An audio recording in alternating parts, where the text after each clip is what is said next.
Trabaja. Bienvenida, embajadora Luz María de la Mora, y muchas felicidades por su exposición, por la claridad en la que tiene estructurado este tratado y las diferencias en determinado momento con el TLC. Embajador Jesús Mario Chacón Carrillo, bienvenido, y sí quiero comentarlo a título personal con mi compañera Gina. No es que nosotros veamos pequeña su capacidad, pero en el Senado nuestra responsabilidad es analizar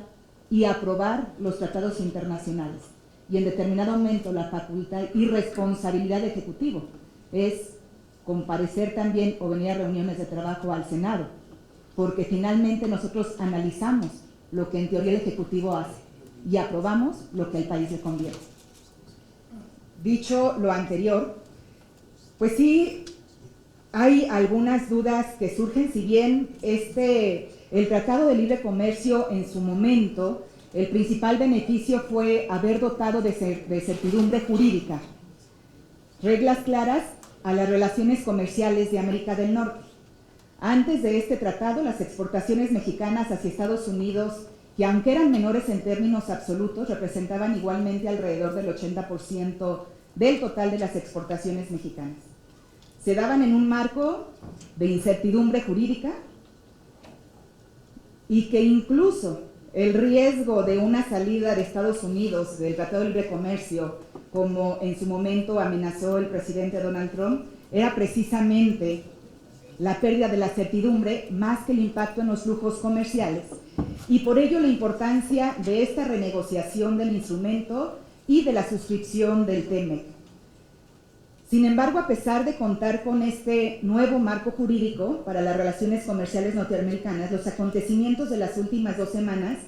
demuestran que ningún tratado será suficiente para contener amenazas o incluso acciones arbitrarias e ilegales por parte de Estados Unidos contra las exportaciones mexicanas que van hacia ese país.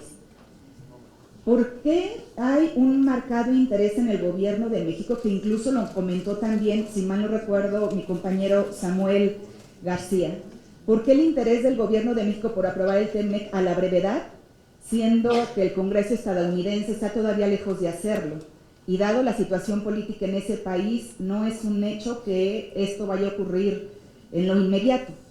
Y si no está corriendo México algún riesgo innecesario que podría lesionar su dignidad, si en esta última instancia ratifica el TEMEC y Estados Unidos termina por no hacerlo. Y como todos los días también tenemos sorpresas, hace unos minutos tenemos la última sorpresa, y que me parece que también no podemos dejar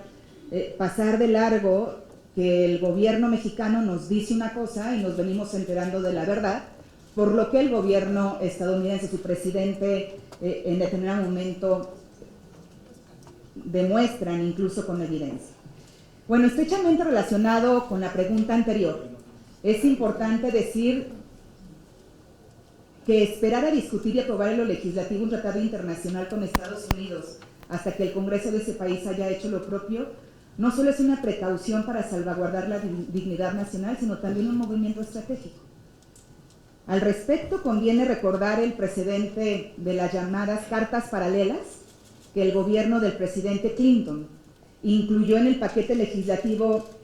del Telecan, que envió al Congreso para aprobación. En esas cartas se incluían provisiones ad hoc negociadas fuera de la mesa, que en los hechos modificaban los términos del tratado en materia de comercio de azúcar, por ejemplo. Y también reconociendo cosas muy, muy positivas que sin duda serán una gran oportunidad o mejorarán las oportunidades, es la disciplina en las negociaciones de este acuerdo en cuanto a las pequeñas y medianas empresas, que quedó codificado en el capítulo 25, y se trata de una adición necesaria en virtud de que el 99% de las unidades económicas en México entran en la categoría de pymes, pero generan poco menos del 10% del valor total de las exportaciones manufactureras mexicanas. En contraste, alrededor del 90% del comercio internacional de México es llevado a cabo por grandes empresas que fueron las principales beneficiarias del proceso de apertura comercial, más allá de la inclusión de la disciplina en el TEMEC, lo cual por sí solo es una buena noticia, pero es importante aclarar varios puntos. En los artículos 25.4 y 25.5 establecen el comité de pymes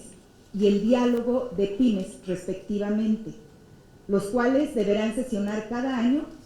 Sin embargo, con la experiencia previa del Telecán, este tipo de órganos tienen pocas posibilidades de institucionalizarse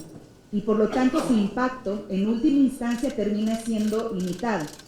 ¿Qué estrategias en determinado momento podría articular el Gobierno de México para asegurar la efectividad de estos mecanismos,